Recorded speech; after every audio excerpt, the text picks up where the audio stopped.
সম্প্রতি সিরিয়াতে ইরানের বিভিন্ন ঘাঁটিতে বোমা হামলা চালিয়েছে ইসরায়েল। এরপরই প্রশ্নটি, কেন সিরিয়াতে ইরানের স্থাপনার উপর হামলা করেছে ইসরায়েল? আসলে এই দুই দেশের সম্পর্কটা কেমন? কেন ইসরায়েল এবং ইরান একে অপরের শত্রু? তা জানবো আজকের ভিডিওতে। Iran is preparing an attack on Israel.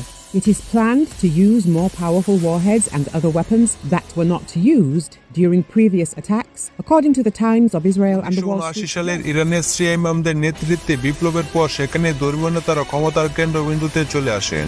ইরানের যেসব নেতা ইসরায়েলকে বর্জন করার আহ্বান জানিয়েছিলেন, তখন থেকে ইসরায়েলের অস্তিত্বকে অস্বীকার করে আসছে ইরান। ইরান বিবেচনা করে আসছে ইসরায়েল অবৈধভাবে মুসলমানদের ভূমি দখল করে রেখেছে। এদিকে ইসরায়েল তাদের অস্তিত্বের জন্য ইরানকে তাদের হুমকি হিসাবে দেখে।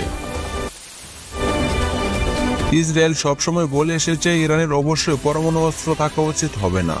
ইসরায়েলের নেতারা মধ্যপ্রাচ্য ও ইয়েমেনে ইরানের যে বিস্তৃতি সেটা থেকে উৎকীর্ণ।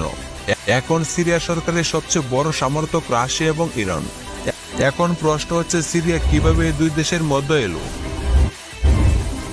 2011 সাল থেকে প্রতিবেশী দেশ সিরিয়াতে যুদ্ধ শুরু হলে ইসরায়েল গভীর উদ্বেগের সঙ্গে সার্বিক পরিস্থিতি পর্যবেক্ষণ করতে থাকে। কিন্তু সিরিয়া সরকার এবং বিদ্রোহীদের সঙ্গে এই যুদ্ধে ইসরায়েল কোনো সময় যুক্ত হয়নি। কিন্তু ইরানের অবস্থান ছিল উল্টো। ইরান সিরিয়া সরকারকে হাজার হাজার সৈন্য এবং সামরিক উপদেষ্টা দিয়ে সাহায্য করেছে। ইসরায়েল আরো উদ্বেগের সঙ্গে লক্ষ্য করল, ইসরায়েলের পার্শ্ববর্তী আরেক দেশ লেবাননের যোদ্ধাদের কাছে গোপনে অস্ত্র পাঠানোর চেষ্টা করেছে ইরান। এটা ইসরায়েলকে আরো হুমকির মুখে ফেলে দেয়।